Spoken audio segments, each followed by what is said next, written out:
Previously on Northwest Fishing Fanatics.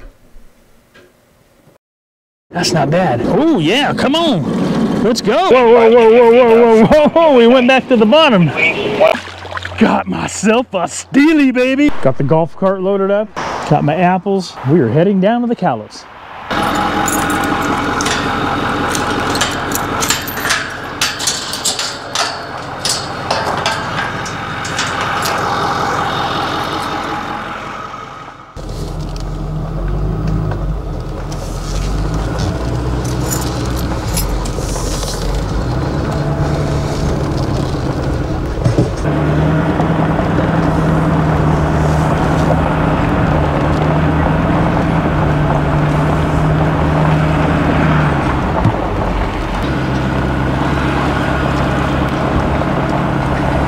You ready to release the beast? Oh yeah. Get this baby unloaded.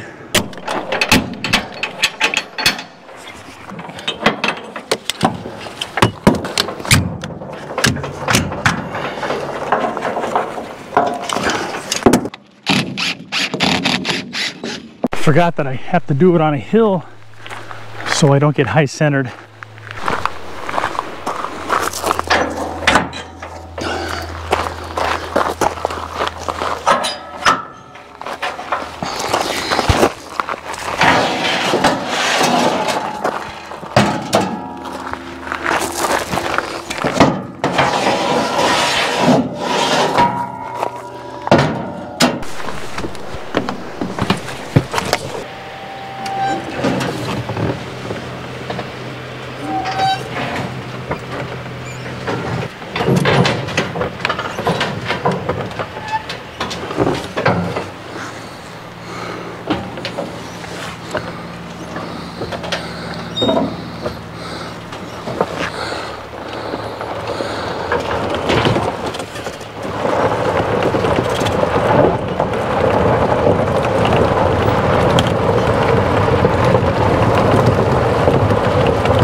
Oh yeah.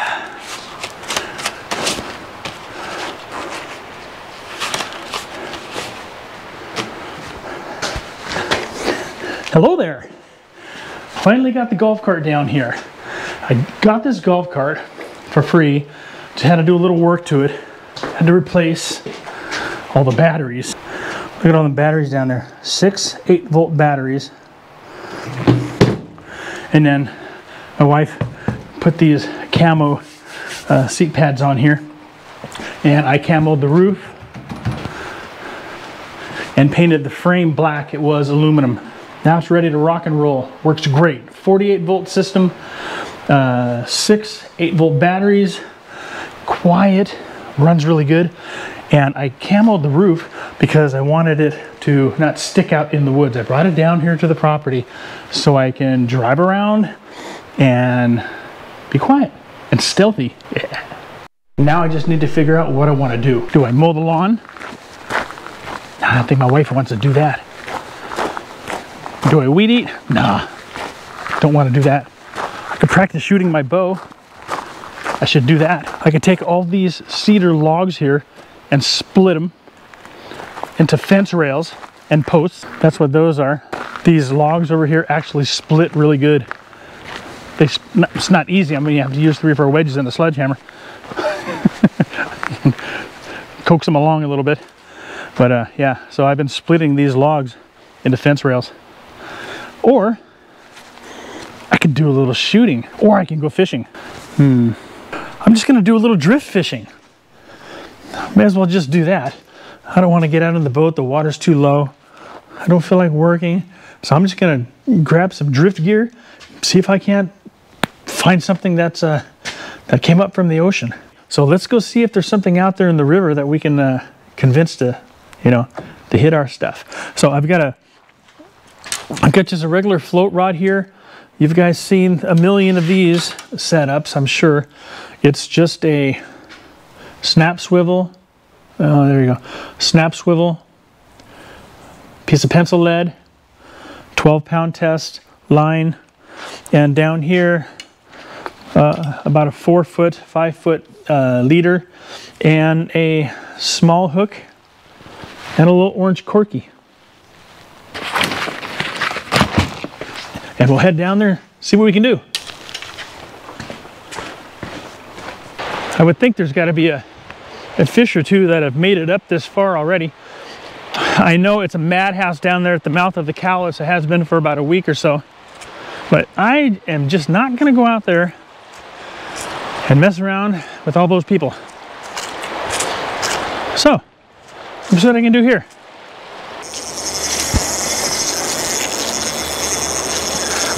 He's spooling me. This fish is spooling me. Oh no, I'm not going to be able to stop him. I can't stop him.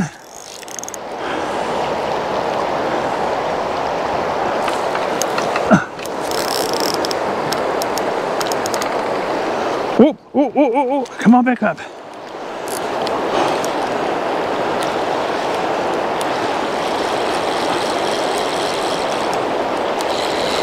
I think he turned.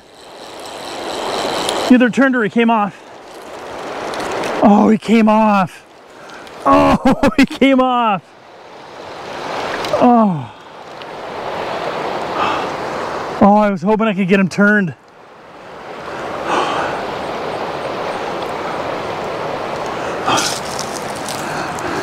Straightened out my hook. Look at that.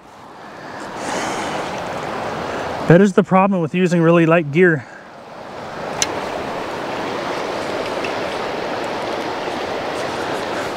Now, what I've learned from years of drift fishing is if you throw it upriver, you know, from where you're standing, you're most likely going to get snagged.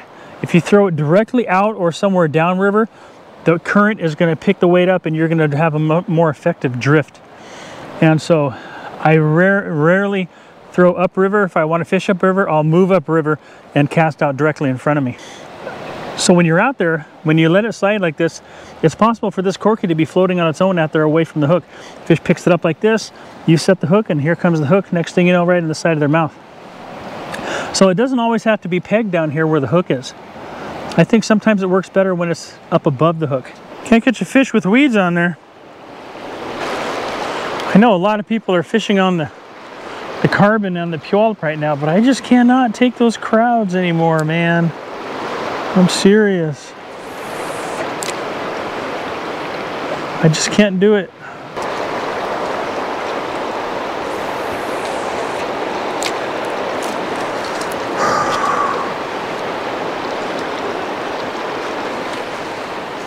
Oh, gross, babe.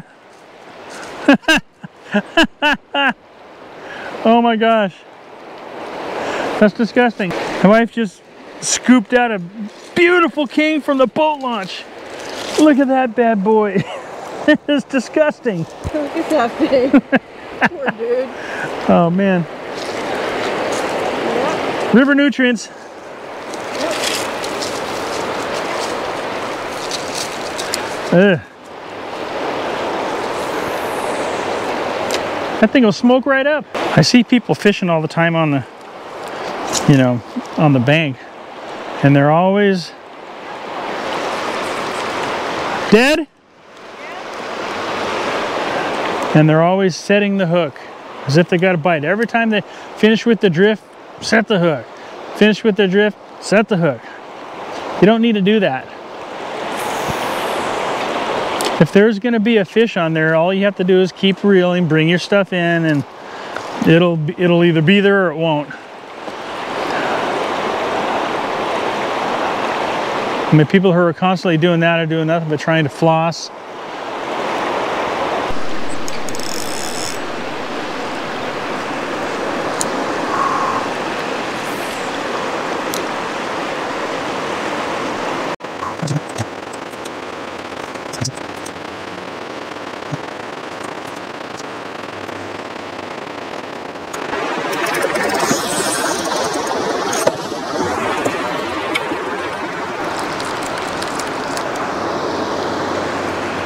I got this one foul hooked.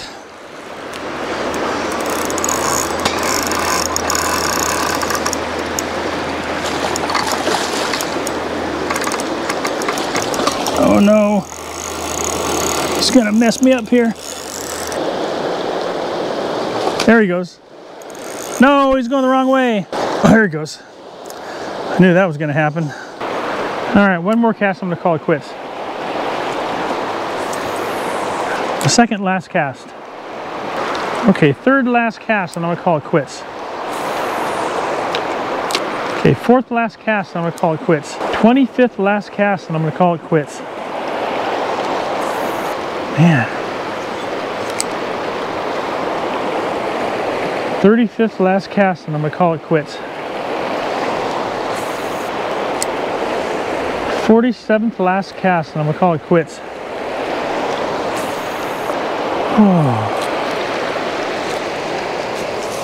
Oh boy.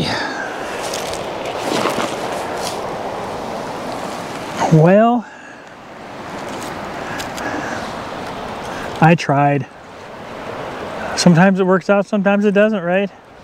Well, at least I had one on for a little bit. That was fun.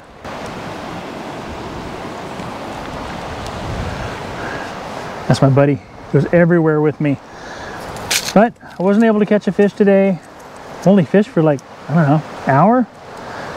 I got to get ready to get my tree stand. So I don't know if you guys want to see any hunting videos, but I do hunt quite a bit.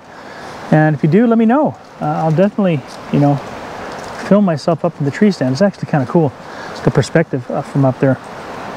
Anyway, thanks for watching, and until next time.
Oh man, that is one ugly looking fish.